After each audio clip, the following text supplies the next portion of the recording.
Um, it's the first time I'm doing a voice recording on PowerPoint, but it's nice. It's very exciting. So for this task 7, we will be doing a surface area and volume of 3D objects. Okay, so the section is also in your textbook, and I have given you the page numbers to go through. I also expect you to attempt those exercises from your textbook. Okay, I've also added exercises in these slides, in these PowerPoint slides also. So you will be having more than enough work and revision in this section. Okay, so let's move on to the next slide. Okay, so every week I write you guys a little note, and in this week there's not much more to say because everything's the same. We will be going back to school soon, so please just keep staying safe and try not to lose hope and faith.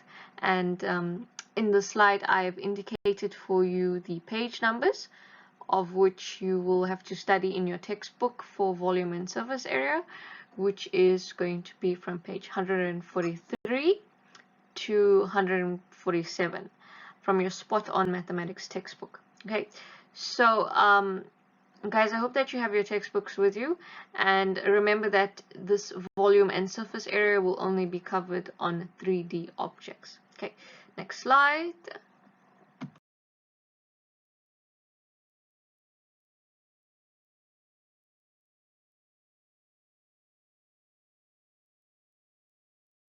Okay guys, so before you even go into any type of calculations or try to look at formulas or numbers or things like that, you need to first understand your theory. I always teach you guys this. Mathematics is 50% learning and then 50% application. So you have to understand what you're calculating and what you're doing before you attempt to just find answers, because maths is not about the answer, it's about how you got the answer. Okay, so let me go through this slide with you. So what is surface area? Okay, so surface area in these notes that I've given for you is the surface area of all the areas in that shape. Okay, so we can only have surface area for 3D objects because on a 3D object you have different surfaces. On a flat object you just got one surface. So what happens is you have to calculate each surface of that 3D object and then add them all together. And that is why we call it surface area, and it is only applicable to 3D objects. Flat one-dimensional objects, like say for instance you draw a square on a piece of paper, has only one surface. Okay, so we don't consider it a surface area calculation because there's only one surface. When there are more than one surfaces, you then have to use specific surface area calculations and formulas for that shape. Okay, so different formulas are used to calculate the surface area of 3D shapes. Okay, there are many different types of 3D shapes in the whole world. Some shapes we don't even have names to them because they are so weird and odd looking. We could even maybe calculate the surface area of your face if we had the correct dimensions, because your face is a 3D shape. So but for now we use surface area calculations for basic shapes, and the ones that you will be focusing on are called cuboids. Okay, so a cuboid consists of a cube or a rectangular prism. Other shapes that are more complex, such as cylinders and cones and pyramids, we won't be doing them. Okay, so very important also is that, we measure surface area in square units. Okay, so square meters, square centimeters, and square millimeters. You will see this more in the calculations that I go through with you. Okay, okay, so let's go to the next slide. Okay, so on this slide, you've got a yellow looking square type of image. And this yellow looking square type of image is what we call a cube. Okay, and now a cube is a 3D object and it has 6 surfaces, meaning it has 6 faces, 6 sides. Okay, so if we look at the front side, okay, we've got 1, 2, 3, okay, facing us. And then if we go at the back, we've got 2, and then we've got 1 at the bottom. So if we count all of those sides together, you will see 6 sides. And that is why in our formula, it's 6 multiplied by s to the power of 2. Okay, guys, I am teaching you surface area and volume with these formulas because you have already done exponents. And you understand exponents because it was taught extensively in term 1. So now in this section we are going to apply our knowledge of exponents. Okay, and when we did financial mathematics, we used a lot of different formulas and equations, and this is a similar thing. Okay, so this is also the best way to learn surface area and volume, through equations that have different types of exponents, etc. You will get used to it. It may look a little new, but it is actually very, very, very easy work. Okay, so the 3 S's on your cube, your yellow image, your cube, represent the label or the name of the side. So S could be 3 centimeters. Now a cube has the same dimensions on every single side, meaning that if S was equal to 3, then all 3 S's would be equal to 3. Okay, I know that sounds a little confusing. We will go through it in the next example, and then you will see how it actually all works. Okay. Okay, guys, so in this slide, we will be looking at an example of how we can calculate surface area of a cube.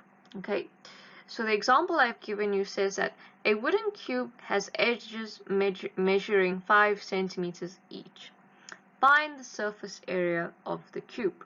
Okay, so basically it's saying that every side on your cube is 5 centimeters. Everywhere you see a line in the cube, even the dotted lines, it will be a measurement of 5 centimeters. Now, if you expand a cube, okay, you will then be able to see the amount of surfaces.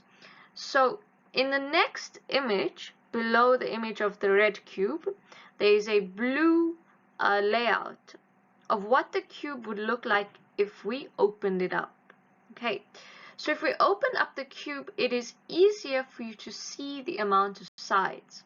And if we count them, it's easier, when we open up the cube, it is easier to see the amount of faces or surfaces, not sides. Okay, well, actually also the sides, but the faces and the surfaces are what we need to focus on. So if we look at the amount of faces or surfaces, we've got 1, 2, 3 horizontally, and then vertically we've got 1, 2, 3 also, and then the fourth one is in the middle between the horizontal and the vertical image. Okay, so when we add them all together, we get 6, and this is why the formula is the way it is. But each side is going to be a measurement of a square, because the area of a square is side squared, s squared. Okay, so we take 6 and we multiply it by the area of each square of that side, of that surface, because each surface is a square. Okay, I think that for some of you it may be a little more complicated to look at the image if you open it up, because opening up the image is a little bit hard to grasp. But for some of you, understanding how the image opens up will maybe make it easier for you to understand how the formula works. Either way, the most important part is understanding how to substitute into the formula. So the thing to surface area and volume, or volume and area in general, is to memorize all your formulas. If you memorize all your formulas and you understand how to substitute into them, surface area and volume is very easy. So what you do first is you write down your equation or your formula, which is A equal to 6s squared. You write that down. After you write that down, you keep the 6 because the 6 is our constant variable. You then put a bracket, and inside that bracket, you put the 5 because the 5 is going to be replaced by s. Okay, the s represents the measurement of the side of each square. Okay, and if it's a square or cube, we understand that all sides are the same. Okay, and then we square this value because that is what our formula tells us to do. So then it will be 5 squared. We then close the bracket. We keep the 6, we calculate what's inside the bracket, and then we multiply those two values together, which then gives us 150 centimeters squared. Now in surface area and volume, if you leave out your units, I will mark that final answer wrong. Okay, units are extremely important when calculating surface area and volume. Okay, so let's look at our next slide. So on this slide, we are now looking at our rectangular prism and we are observing the formula. Please remember to memorize all your formulas. Basically, you will only really need to memorize the formulas for your rectangular prism and cubes, okay, both for the volume and the surface area, because the formula for volume and surface area are different. Okay, so this formula is a little complicated. It's more complicated than the cube formula, but it's the same type of concept. Okay, so I am just going to read out the formula for you because I can't explain it without showing you an example. Okay, so the surface area of a cube is going to be equal to 2 multiplied by the length, which must be multiplied by the height. Then to that we will add 2 multiplied by the height, which must be multiplied by the width. Then to that value we add 2, which must be multiplied by the length, which must be multiplied by the width. Okay, it is actually a very, very easy formula, and if you are struggling to conceptualize opening up the prism, then all you need to do is memorize the formula and understand how to substitute into it. Okay, go on to the next slide and then we'll see how that works. So here I've given you an example of how the calculation for the surface area of a rectangular prism works. Okay, so the example says find the surface area of a rectangular prism that is 12 inches long, 8 inches wide, and 4 inches high. Okay, inches are an American measurement unit. Okay, but it is very important that you understand all type of unit system measurements. Okay, so in South Africa we use centimeters, millimeters, and meters. In other types of countries they use things like feet, foot, or inches. Okay, so let's look at our box, and I really like this prism because you can see clearly the 3 different sides, because one is green, one is blue, and one is red. And the thing about a rectangular prism and a cube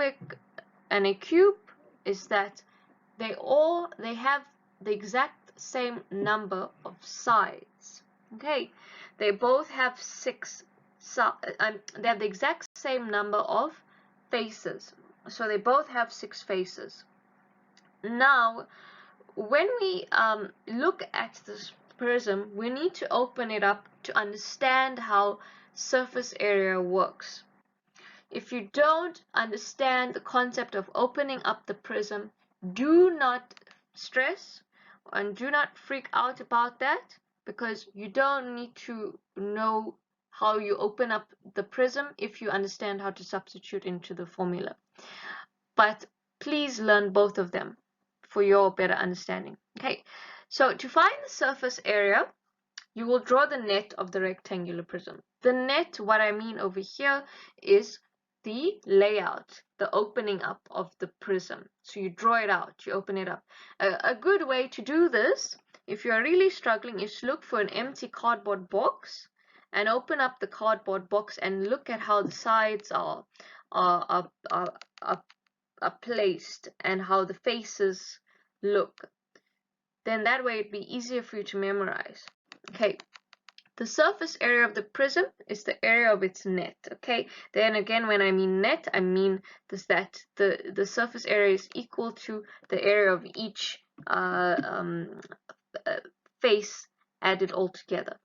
The opposite faces of a rectangular prism are congruent. Okay, we remember congruency from last term. Okay, in the net below, the congruent faces are the same color. Okay, we'll go to the next slide. Okay, so in this slide, you can see how the rectangular prism looks like when you open it up. So let's count our faces.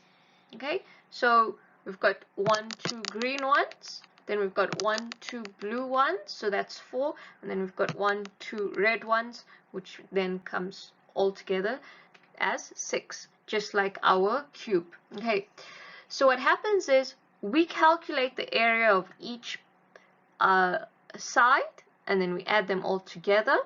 If you're looking at how it is when it's opened up, okay, but in our formula, because we've got 2 green ones, we take the 2 green ones and we take, okay, so let's look at the 2 green faces. You've got 8 and 12. It is a rectangular, and the area formula for a rectangular is length times breadth. So we'll take 8 and we'll multiply it by 12, and because there's 2 of them, we multiply it by 2, and that is how the formula works. Okay, so let's go through how we substitute into this formula. Okay, so let's look first at the red, the 4 times 12. Okay, so yeah, let's look first at the blue face, because that is the one that I substituted first. So we've got 4, okay, it doesn't matter which side you take as length or breadth, doesn't matter. Okay, so we've got 4, because the order of multiplication doesn't matter. Okay, so we've got 4, which makes up the length, okay, and then we've got 12, which makes up the breadth.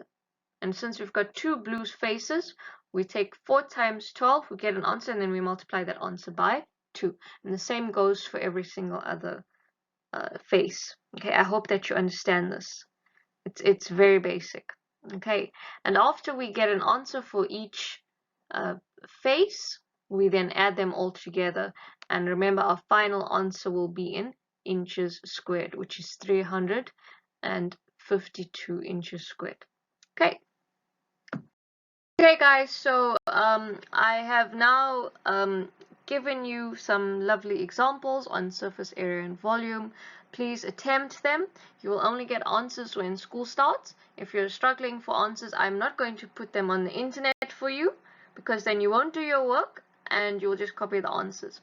So please do your exercises. Maybe ask your parents to help you figure out the answers. Okay, but I'm not going to upload these answers. Okay, you'll get them when you go back to school. So please do all of the activities. I will be checking every single one of your books. Okay.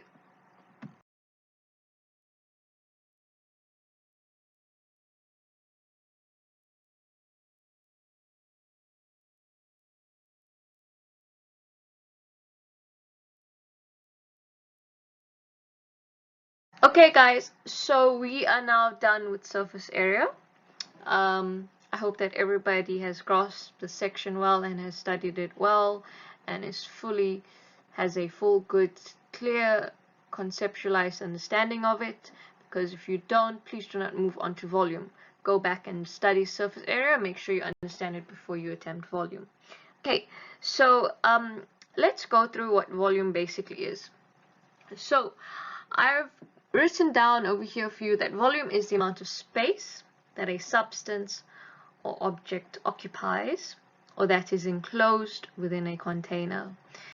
So I really like this section because volume is a very interesting, investigative concept within the whole universe.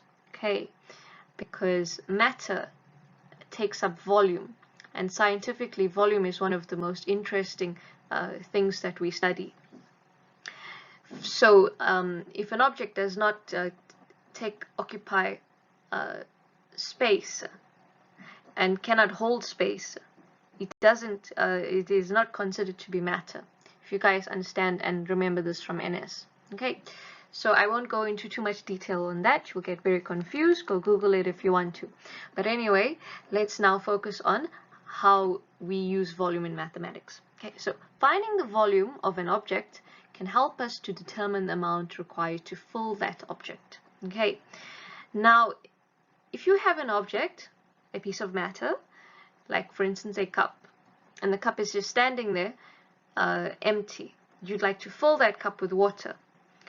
If we do not calculate how much space that cup can occupy, we will not be able to know how much of water we can put inside that cup.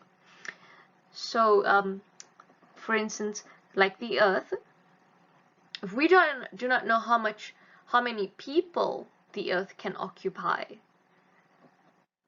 it can lead to disasters like now the coronavirus, because if there are too many people, so like if you think of a cup, if you do not know the volume of water that can stay inside the cup, you'll either end up pouring too much water or too little. You need to know just the right amount so that that cup can occupy the right amount of space. So that cup can keep the right amount of water. So sometimes the earth, for instance, can have too much stuff in it, is occupying too much space.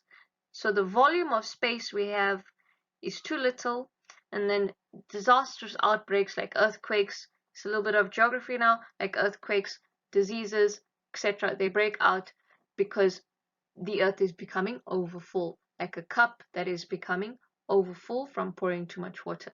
So that is why volume is a very interesting concept. Okay, so volume of a basic geometric solid like a cube or a rectangular prism can be determined by using formulas just like surface area. Okay, and this time instead of square units, we are now using cubed units. Okay, so we're using cubed units because volume is our three-dimensional calculation, which is why it's one of the most interesting things to work with.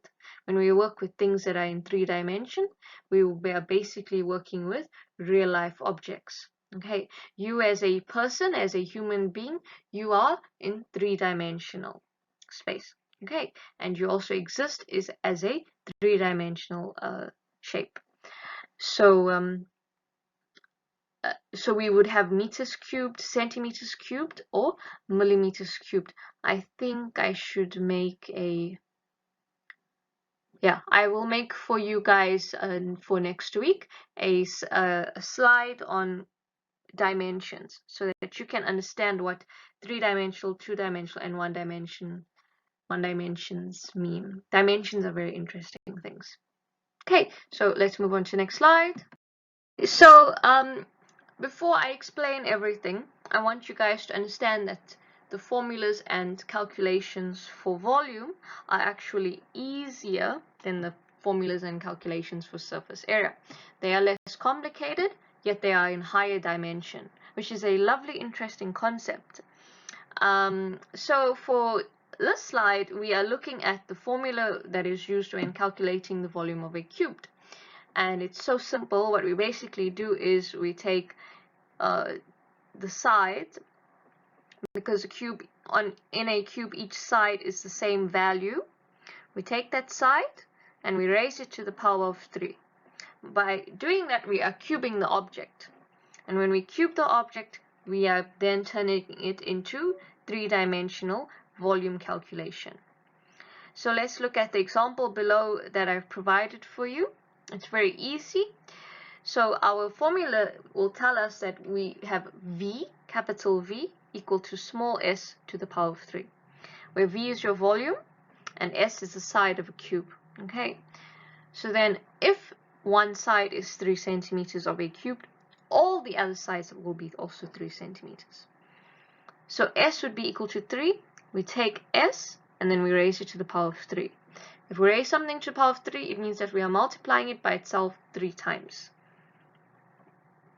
So this will give us 3 times 3 times 3, which is equal to 27. Okay, you can also memorize 3 to the power of 3, as I told you to do last term. Memorize certain root values and exponential values to make your calculations quicker and easier. Okay, so it's very, very, very simple. We'll now go through another example, and then we will do the volume of a rectangular prism. Okay, so in this example, it says that shown below is a cube of sides 5 centimeters. Work out the volume of the cube and state the units of your answer. Okay, now questions like this won't always tell you to write down your units. You need to know that when you are doing a volume or surface area calculation, your answer has to have a unit next to it. Remember again, I said if you don't have units next to your final answer, I will mark that answer wrong.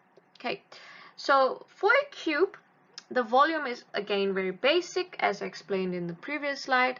It says you take the side, you raise it to the power of 3, and then you get an answer. And that is what we've done. So again, volume of a cube is going to be V equal to s to the power of 3. So then we take 5, which is the value of each side, and we raise it to the power of 3. Once we've done this, we will take 5 times 5 times 5, and then we'll get a value of 125 centimeters cubed. Okay, very easy. Now let's move on to our rectangular prism. Okay, so the formula for the volume of a rectangular prism is length times width times height. And that is what the L, the W, and the H stand for in this equation. I am saying this because it's not written on the slide. Okay, so please remember that. So, like for instance, in this example, we'll take our length, which will be 8 centimeters. We'll then take our width, which will be 4 centimeters. We'll then take our 6, which will then be our height, and then we multiply all those 3 values together, and we get an answer. And technically, it doesn't matter which ones you choose to be the length, the width, or the height. Because remember, the order of multiplication does not matter. Okay. Remember your associative, distributive, and commutative laws. Okay, we did them in first term. Everything that you are learning, you need to understand that it continues to build.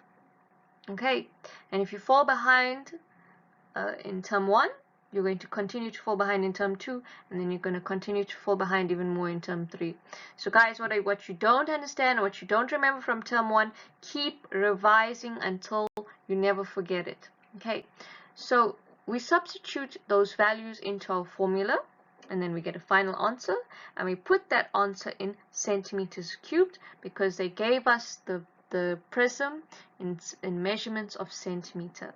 And remember, our unit when calculating volume, our final answers will always have a unit next to it of a cube of some sort. For instance, in this case, centimeters cubed. Okay, let's go on to another example. Okay guys, so this is now the last example of this entire section. We've basically come to the end of volume and surface area of 3D objects, and after this you've got some exercises to do, so please complete them, and when you come back to school I will be checking all your work. And you know I don't like it when you don't do your homework. Okay, so do not come to school, don't come back if you're not done with your work. Okay, it won't be a good time for us. Anyway, this example says find the volume of a rectangular prism.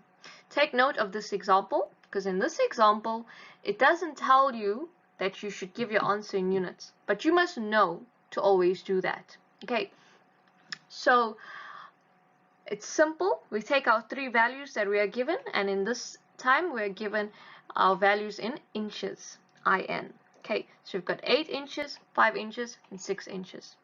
We then write down our formula. So our formula tells us that it's going to be V, which is volume, equal to length times width times height. We then substitute into this formula, which will give us 5 times 6 times 8, and that gives us 240 inches cubed. And we're done. Okay, so guys, please do the next activities in the next slides, and stay safe, and make sure to keep your focus on studying, okay? Try to stay indoors, don't go outside. Please be careful with your hands and your feet. Wash them because the virus stays on your shoes also. Okay, don't go outside barefoot. Okay, bye. I hope you have enjoyed the section also.